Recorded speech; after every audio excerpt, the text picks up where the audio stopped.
Good day to you and welcome to another Paddocks Club video tutorial.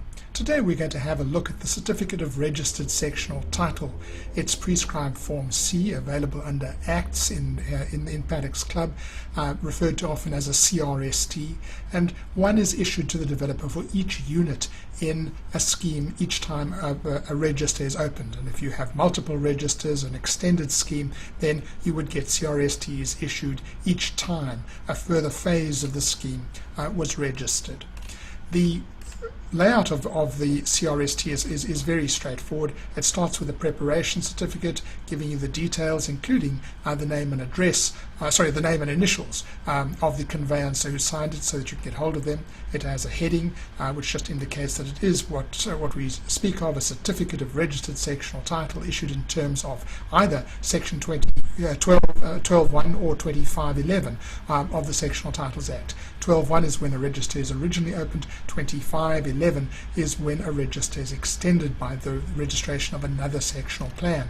So the registrar at Cape Town, Pretoria, Bloemfontein, Pietermaritzburg, whatever it is, certifies that, and here the developer name goes in. In the case of a future development right held under a Section 25 certificate, that person wouldn't be the original developer, they'd be the holder of the future development right.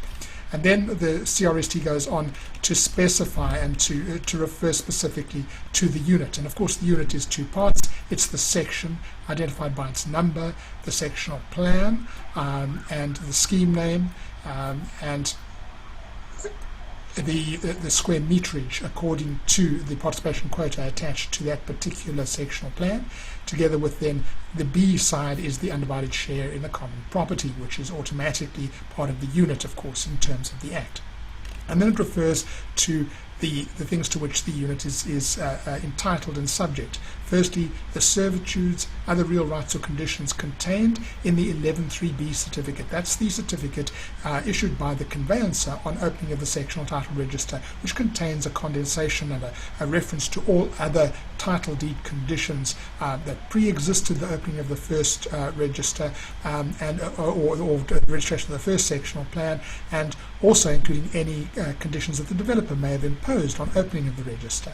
And then of course the servitudes, the implied reciprocal servitudes referred to in Section 28 of the Act. Those are the servitudes of lateral and subjacent support that apply between sections and common property in a sectional title scheme. And that's really it. It is then signed by the Registrar of Deeds, and if anybody ever asks you, where is this thing, it's probably with the bondholder.